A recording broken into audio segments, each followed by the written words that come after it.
Ok, continuando con el curso de teoría electromagnética, en esta ocasión vamos a ver la ley de Coulomb. La ley de Coulomb es un resultado experimental, no se deduce de resultados teóricos, sino que es la síntesis de un montón de experimentos que realizó el señor Coulomb. Como síntesis o como conclusión de todos esos experimentos, él pudo establecer, ¿no?, una forma de calcular la fuerza entre partículas cargadas. ¿De qué va entonces la ley de Coulomb? Bueno, lo primero que establece es que en la naturaleza vamos a tener partículas con carga positiva y partículas con carga negativa.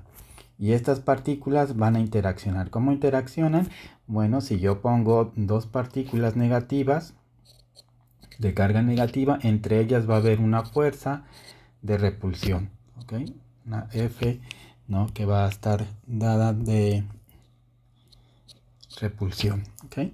Si yo pongo dos partículas ahora con carga positiva, igualmente entre ellas va a haber una fuerza que va a tender a separarlas.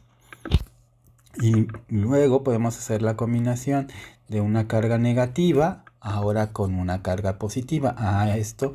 Entonces lo que va a suceder es que va a haber una fuerza de atracción. Entonces aquí hay, digamos, repulsión y aquí hay atracción. Y entonces la podemos sintetizar diciendo que cargas iguales se repelen, cargas diferentes se atraen. ¿Okay? Y entonces ese fue el primer hecho experimental que se estableció. La pregunta entonces que queda en el aire, ok, ¿y de qué tamaño es esta fuerza? ¿Cómo la podemos medir? ¿Cómo podemos cuantificarla y calcularla? Entonces eso fue lo que hizo Coulomb. Yo no voy a repetir aquí la cantidad de experimentos que él hizo, pero podemos hacer las conclusiones que él obtuvo. Una primera conclusión es que la fuerza entre estas dos partículas cargadas, digamos, le voy a poner la etiqueta 1 y la etiqueta 2, es proporcional al tamaño de las cargas. La Q1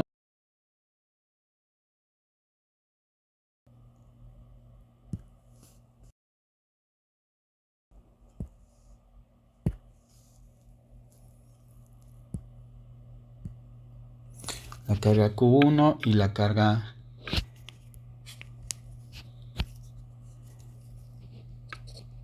Q2, ¿no? Las multiplicamos entre sí y cuando las multipliquemos nos va a dar, ¿no?, un estimado de la fuerza. ¿Cómo se miden las cargas? Bueno, esa es una pregunta interesante. Estas cargas son escalares, son números escalares y tienen ciertas unidades para medirlo, ¿no? Nosotros lo medimos ahora en honor a este persona en Coulomb. Una C le vamos a poner. Entonces tengo 5 Coulomb por 4 Coulomb y eso te daría el proporcional de la fuerza. La otra conclusión que obtuvo Coulomb es que la fuerza de interacción entre, digamos, una partícula cargada con una segunda partícula es proporcional a el inverso. Entonces ponemos 1 sobre la distancia. Ok, la distancia la voy a poner así en paréntesis y esta tiene que ir elevada a el cuadrado. Ahora en notación moderna esto lo podemos poner como 1 sobre el módulo o el tamaño del vector posición 1 menos la resta del vector posición 2 módulo y este lo elevamos al cuadrado. ¿Okay? Y entonces la fuerza nos dice que tiene que decaer de esta manera entre la distancia. ¿Cuál es la distancia? Bueno, si ponemos aquí nuestra partícula 1 y por acá ponemos nuestra partícula 2, entonces esto ya nos dice que necesitamos ubicarlos en el espacio mediante dos vectores, ¿no?, posición. Para eso entonces colocamos un sistema de coordenadas. El sistema de coordenadas lo podemos poner en cualquier punto del espacio y entonces ubicamos un vector R1. Vamos, este que está aquí, este va a ser mi vector R1. Ubicamos la otra partícula 2 con un vector posición R2. Y quiere decir entonces que el vector que vaya, no, que una estas dos partículas cargadas, la 1 y la 2, pues va a ser el vector R1 menos el vector R2, ¿no? Y esto le vamos a sacar módulo para indicar que no nos interesa la dirección, sino solamente el tamaño neto que hay entre estas dos partículas. Y a eso le elevamos al cuadrado, le sacamos el inverso, ¿no? O le dividimos entre 1 y eso ya nos da un estimado de la fuerza. ¿Ok? Y entonces, si juntamos estos dos resultados, si ahora los mezclamos para obtener una relación más precisa, pues de aquí lo que tenemos es que la fuerza que ejerce la partícula 1 sobre la partícula 2 va a ser proporcional a lo siguiente. Va a ser el producto de las cargas, lo voy a poner así, Q1 por Q2 dividido entre la distancia de separación donde se encuentra la partícula 1 menos la distancia de separación de la partícula 2 elevado al cuadrado. Como tenemos aquí una relación, ¿no?, de proporcionalidad, si yo quisiera esto cambiarlo a una igualdad, básicamente lo que voy a hacer es entonces aquí poner un signo de igual y aquí poner una constante. La constante lo que nos va a permitir es igualar las unidades que tengamos del lado izquierdo con las que tengamos del lado derecho. Del lado izquierdo está fácil porque del lado izquierdo tenemos aquí Newton. Y entonces cuando nosotros hagamos los productos correspondientes de las diferentes cantidades que tenemos del lado derecho, pues acá también te tiene que dar Newton. Pero eso no va a pasar, porque aquí tenemos carga y aquí tenemos distancia, y damos distancia al cuadrado, entonces lo que vamos a hacer es ajustar el valor de este parámetro K para que nos dé Newton. Ok, ahorita hablamos acerca de cuál es el valor de esto. Antes de eso, todavía a esta relación que tenemos aquí está incompleta. ¿Por qué está incompleta? ¿No? Déjenme lo pongo aquí. Está incompleta. La razón de que está incompleta es porque nosotros sabemos que las fuerzas deben ser un vector. ¿Okay? Y entonces esta relación tal cual está escrita es escalar. Luego entonces tendríamos que formalmente escribir la relación como la fuerza entre la partícula 1 y la partícula 2. Y le ponemos acá una flechita para indicar que es una fuerza vectorial, como debe de ser, igual a una constante. Esta constante, como les digo, depende de las unidades que se utilicen. Y el producto de la carga Q1 por la carga Q2 sobre la distancia de separación, que vamos a indicarla con los vectores de posición R1 menos R2, todo esto elevado al cuadrado. ¿Okay? Y entonces aquí ya entramos en problemas, porque si de este lado tengo vector, una cantidad vectorial, del lado derecho también tendría que tener una cantidad vectorial. K no puede ser vector porque es una constante, nada más para no igualar las unidades. Las cargas ya habíamos establecido experimentalmente que son escalares. No tienen dirección, quedan definidas por un simple número. Luego entonces estas Q1 y Q2 no pueden ser vectores. Y esta cantidad que estaba aquí abajo, que es una cantidad de distancia, pues también es escalar, no depende de la dirección. No, ¿por qué? Porque si yo mido esta distancia que está aquí, dejen cambiar de color, si yo mido esta distancia, ¿ok? Esta distancia es indistinto si lo tomo R1, R2, que si lo tomo ahora R2 menos R1. En realidad no va a importar, ¿no? Porque la distancia, el tamaño sigue siendo el mismo. Luego entonces por definición tampoco puede ser vectorial y entonces pues aquí tenemos una inconsistencia. ¿Cómo la resolvemos? Bueno, resulta que otra vez esto es una casualidad del sistema. Déjenme volver a bueno, vamos a tomar que está aquí, esta idea, y la repetimos aquí abajo.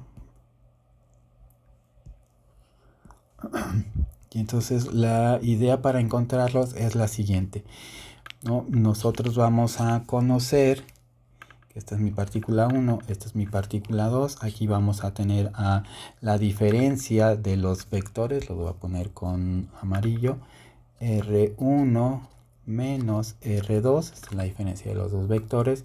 Y casualmente, ¿no? Y otra vez esto es experimental, resulta que la fuerza, la dirección en la cual se encuentra la fuerza, vamos a ponerlo con color verde, no, con amarillo seguimos. La dirección en la que se encuentra la fuerza, es decir, ¿no? Ya sabemos calcular el tamaño lo calculamos con esta relación que está aquí, esto nos daría el tamaño, pero nos hace falta la relación que nos da dirección. Para conocer la dirección, resulta que la dirección está en la misma línea que une las dos cargas, ¿no? Es decir, la fuerza va a estar a lo largo de esta línea, puede ser que sea hacia la derecha o hacia la izquierda, ¿ok?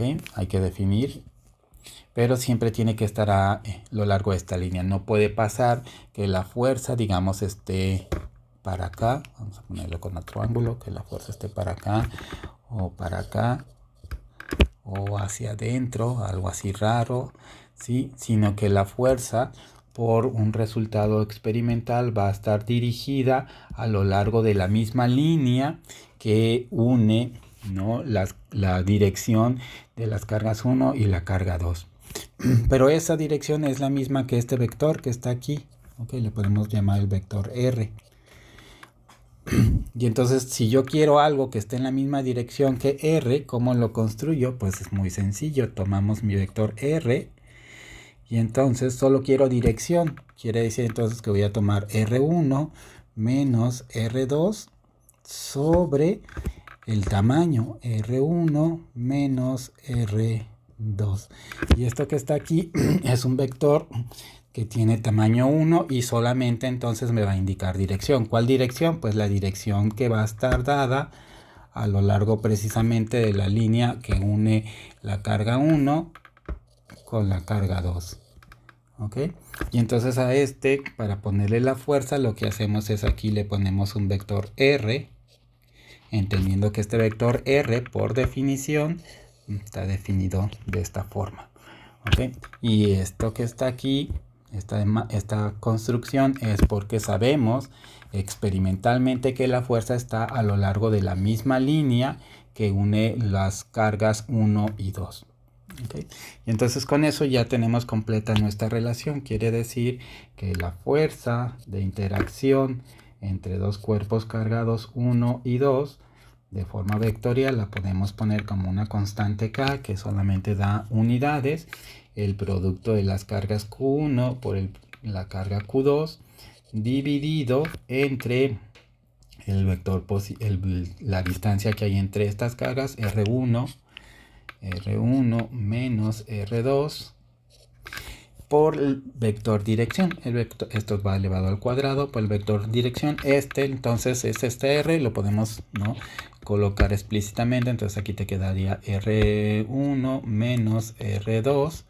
Todo esto escalado sobre su tamaño, que es R1 menos R2, subíndice.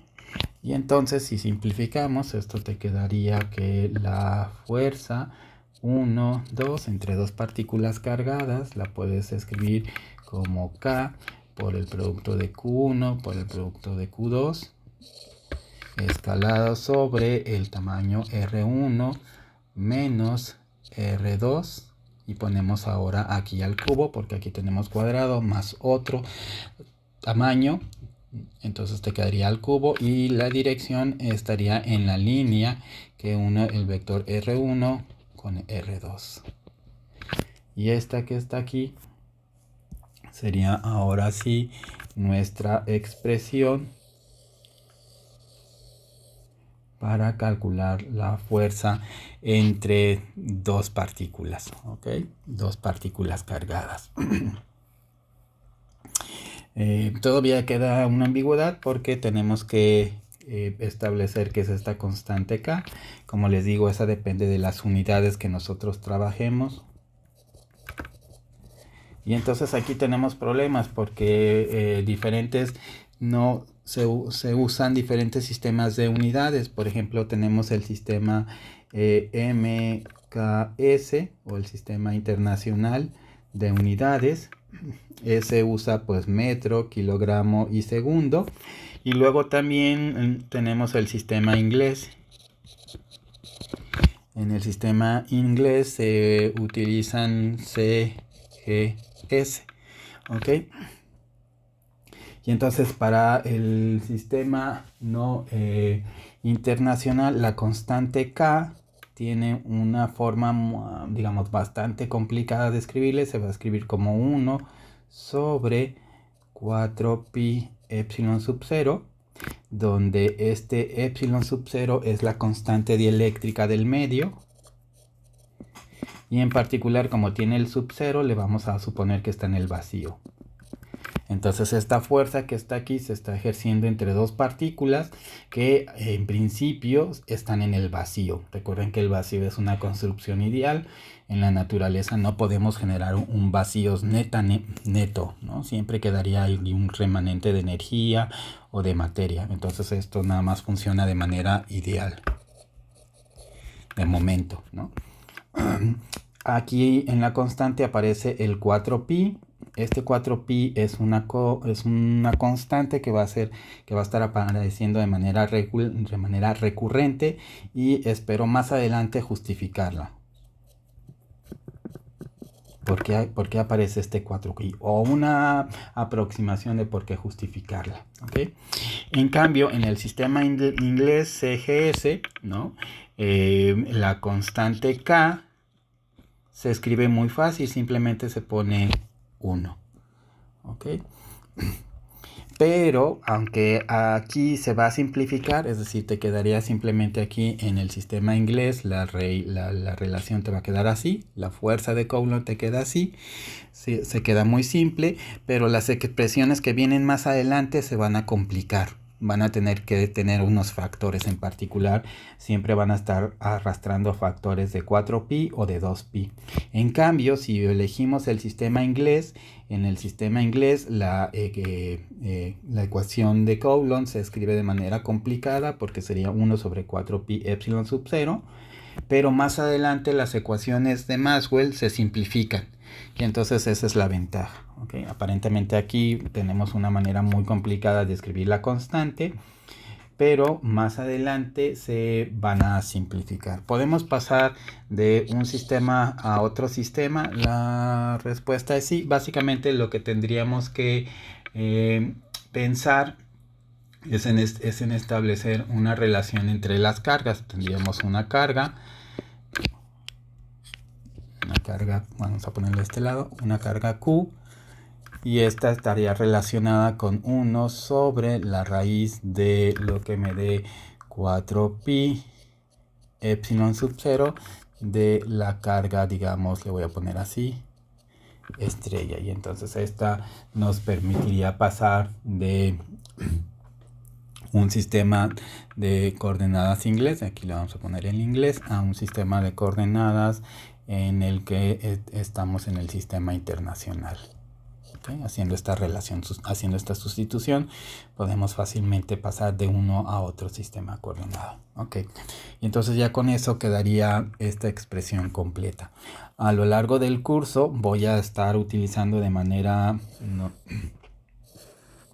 alternada la constante K en el sistema inglés y la constante K en el sistema internacional, ¿no? Y eso es porque las notas y los problemas a veces los saco de un libro, y en ese libro usan el sistema internacional, pero en otras uso otro libro o libros distintos, y en ese usan el sistema inglés, y entonces el resultado es que los problemas y las notas no van a diferir por el valor de la constante K que se esté utilizando. Cuando eso ocurra, yo les haré hincapié en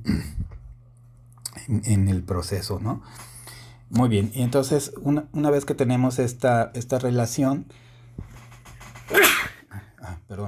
la idea es, ok, esta funciona para dos cargas.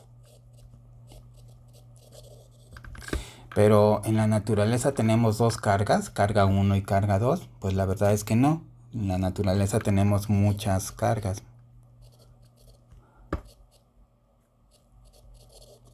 ¿Cuántas son muchas cargas? Pues 3, 4, 5. En realidad no, muchas cargas son del orden de 10 a la 23 cargas.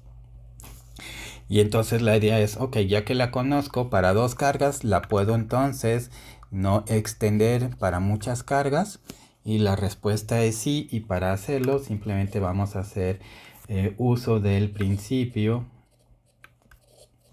de superposición. Okay. Y ese principio lo que me dice es, ok, si yo tengo la carga 1, y luego por aquí tengo la carga 2, y luego por aquí tengo la carga 3, y luego por acá tengo la carga 4, y acá la carga 5, y así sucesivamente hasta llegar a la carga I, donde I puede ser 10, 20, 30, lo que ustedes gusten. Y quiero calcular la fuerza total de este sistema. Entonces el principio de superposición nos dice que la fuerza total va a ser igual a vectorial, va a ser igual a la suma de la fuerza que tenemos, ¿no? Ponerlo así, la fuerza que ejerce la partícula 1 sobre la partícula 2, más la fuerza que ejerce la partícula 1 sobre la partícula 3, más la fuerza que ejerce la partícula 1 sobre la partícula 4, más la fuerza que ejerce la partícula 1 sobre la partícula 5, más y así sucesivamente hasta que llegamos a la fuerza que ejerce la partícula 1 sobre la partícula I. ¿Ok? Donde I es el número que nosotros elegimos. Entonces aquí lo que estamos calculando es la fuerza total sobre la partícula 1. ¿Qué quiero decir con esto? Entonces que por el principio de superposición simplemente la fuerza total es la suma de las fuerzas que se ejercen sobre cada una de las partículas, tomándolo a pares, 1 con 2, 1 con 3, 1 con 4, 1 con 5 y así sucesivamente hasta llegar al final. 1 con la última de las partículas que tenemos. Quiere decir entonces eso, si utilizamos nuestra relación de Coulomb, que la fuerza total que se ejerce sobre la partícula, entonces sería la fuerza que se ejerce sobre la partícula 1, le ponemos aquí si quieren total. 1 total va a ser igual a la sumatoria desde que el índice I corre en 1 hasta que lleguemos a la última, le voy a poner n, ¿de qué? Pues de una cierta constante que depende de las unidades por la partícula que a mí me interesa, donde estoy sintiendo la fuerza, que es la partícula 1, por la partícula I, bueno, sí, I, para que sea la 1, luego la 2, luego la 3 con esta sumatoria, sobre lo que te quede R1, 1 no cambia, menos el RI, que va a estar cambiando, y este lo elevamos al cubo, y luego le damos la dirección R1 menos RI, ¿ok? Entonces aquí quiero hacer hincapié en algo que es importante, que a primera vista parecería simplemente una coincidencia, pero en la notación más adelante va a ser importante. Entonces este 1 que está aquí es una cantidad que permanece fija. Entonces estoy calculando la fuerza sobre la partícula 1 y noten cómo este 1 está relacionado con este 1 que está acá. Y es fijo, ¿ok? O sea, aquí aparece aquí y también aparece acá. Y este 1 me indica que en este punto se está calculando la fuerza. Es ahí donde se siente el efecto, ¿no? Por otra parte, tengo un índice I, que está aquí denotado. Este índice I va a estar cambiando, ¿ok? Va a ser 1, luego 2, va a ser, ¿no? 1. Ok, bueno, ok, va a ser... Vamos a ponerle desde 2 aquí, para que no nos calcule la autofuerza. Va a ser 2, va a ser 3, va a ser 4, va a ser 5, va a estar cambiando. Y entonces ese cambio va a estar indicado en esta I que está ahí. Entonces esta I no es, la vamos a indicar como la fuente. Es decir, la que está generando la fuerza, que la está sintiendo su efecto acá. Aquí es donde se encuentra el observador, ¿no? O la persona que está midiendo esa fuerza. ¿Okay? Muy bien. Entonces esta sería nuestra expresión para calcular la fuerza cuando tenemos un sistema de cargas. Ya no nada más dos, sino un conjunto de muchas cargas. Déjame ponerlo esto acá, ya para ponerle una expresión cerrada. Vamos a ponerla aquí.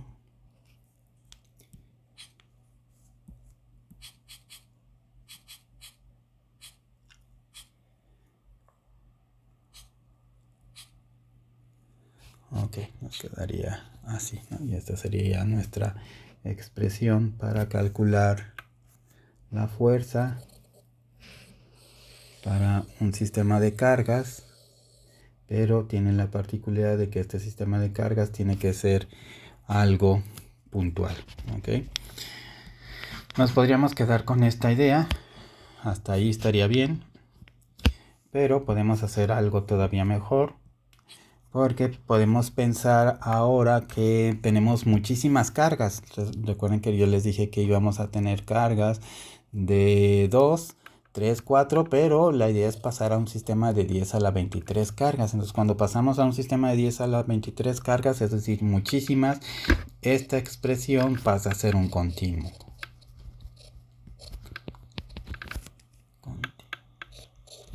Vas a hacer un continuo. ¿Cómo hacemos eso? Pues va a ser muy fácil. Lo que vamos a pensar es que ahora vamos a poner aquí nuestra carga Q1 y por aquí vamos a tener la carga 2, la carga 3, la carga 4, la carga 5, la carga 6 y así sucesivamente. Un montón de cargas por aquí, ya no las voy a enumerar. Todas estas son las cargas que tenemos y entonces voy a pensar que todas estas cargas, ¿no?, están repartidas en un material, un objeto cargado con una carga total Q.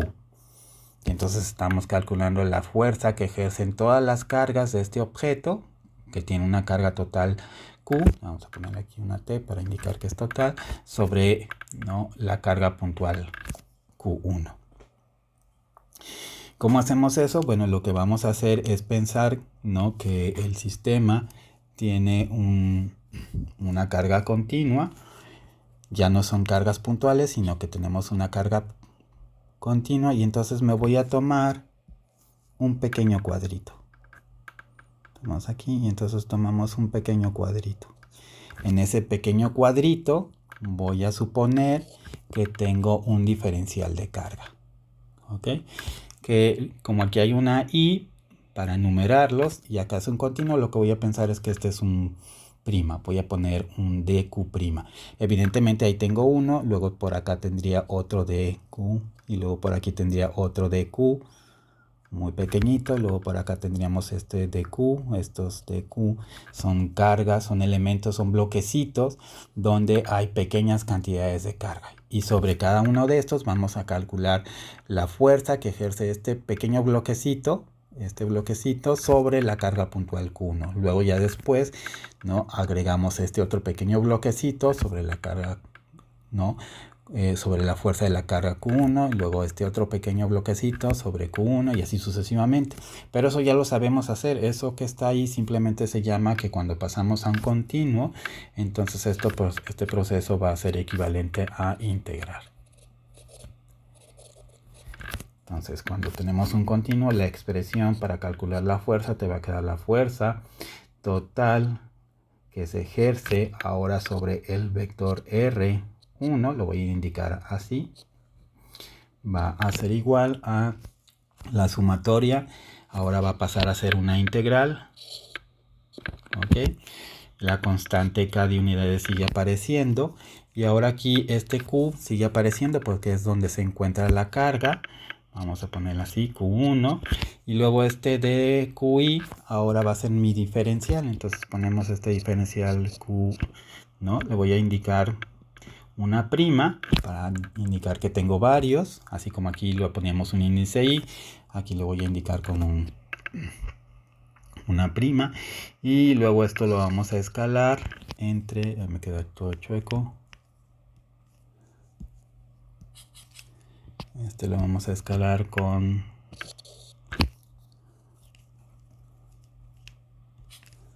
lo siguiente. Vamos a escalarlo con la distancia, que va a ser R1. R1 identifica dónde está la posición de la carga 1, menos el R, y este R indica dónde está el RI, que en nuestro caso es el Q, y le ponemos una prima. ¿Okay? Esto lo cerramos, lo elevamos al cubo y luego ponemos el vector posición. El vector posición va a ser entonces en este caso R1 menos el R, y aquí le vamos a poner una prima para indicar que estamos ubicando este pequeño diferencial, y te quedaría así. ¿Okay? Y esa sería entonces nuestra expresión. Como el índice 1 ahora ya queda sobrando, porque pues básicamente es esta sobre la que se va a calcular la fuerza, entonces podemos omitirlo y poner que la fuerza, ¿no?, sobre la partícula que está localizada en R, ya no le pongo el subíndice 1, sino simplemente pongo que está localizada en R. Una partícula que está localizada en R va a ser igual a lo que me dé la integral de la constante de unidades por la carga Q. Ya no le pongo el índice 1 porque asumo que es donde está R. Aquí te quedaría el diferencial de dq, y luego los vectores R menos el R' sobre el tamaño de R menos el R'. ¿Okay? Y otra vez, aquí hay que tener cuidado, los R' son la fuente y el vector R es donde se está midiendo, donde está el observador, ¿no?, donde está la persona que va a medir el efecto de la fuerza. Entonces aquí tenemos a la persona, y esta persona es la que está midiendo el efecto de la fuerza. ¿Okay? Y esta sería nuestra expresión para calcular la fuerza cuando tenemos una distribución continua de cargas. Pero tenemos problemas porque estas R son generalmente dependen de las coordenadas que nosotros estemos utilizando en el sistema. ¿Ok? No depende de las coordenadas del sistema. Y aquí tengo un diferencial, y este diferencial es de la carga. Entonces, generalmente para integrar, lo que hacemos es que las coordenadas tengan las mismas elementos que los diferenciales. Y entonces eso nos mete en problemas porque ¿cómo entendemos este diferencial? Para hacerlo vamos a suponer lo siguiente. Vamos a construir que el diferencial lo podemos construir con el concepto de densidad. ¿Cómo lo hacemos? Bueno, tomamos una densidad ρ y decimos que esta densidad ρ va a ser un delta. ¿Cuánta carga tengo? Vamos a ponerlo con un delta pequeño. Delta de Q sobre unidad de volumen.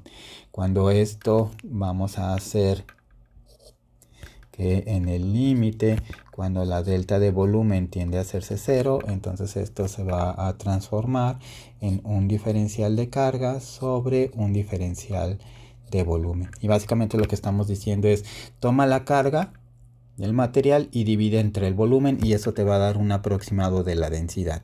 Y ahora toma pequeños elementos del sistema, pequeños volúmenes, corta un pedacito y no haz la división de cuánta carga hay en este bloquecito entre el volumen, y eso te va a dar ρ. ¿Ok?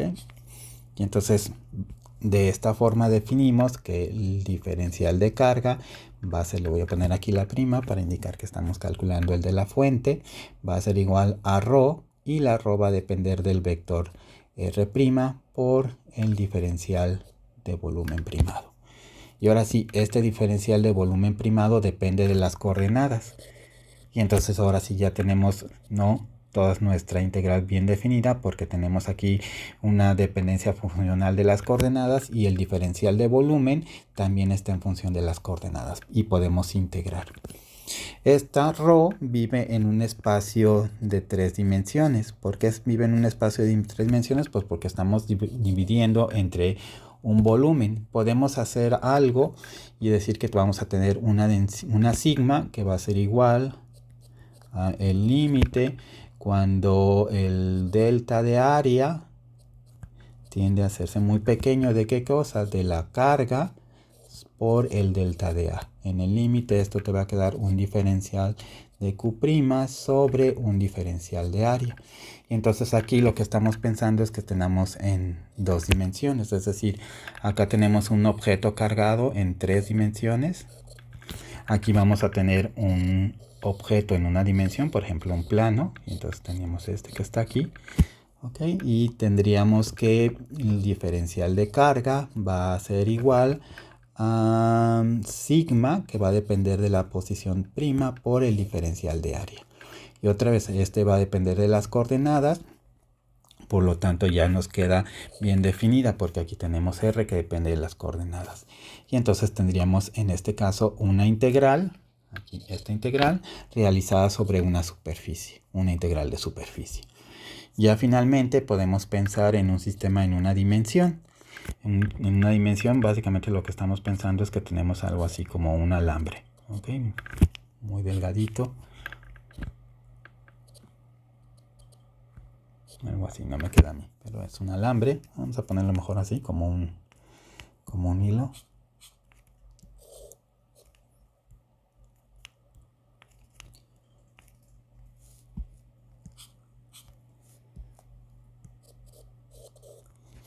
Okay.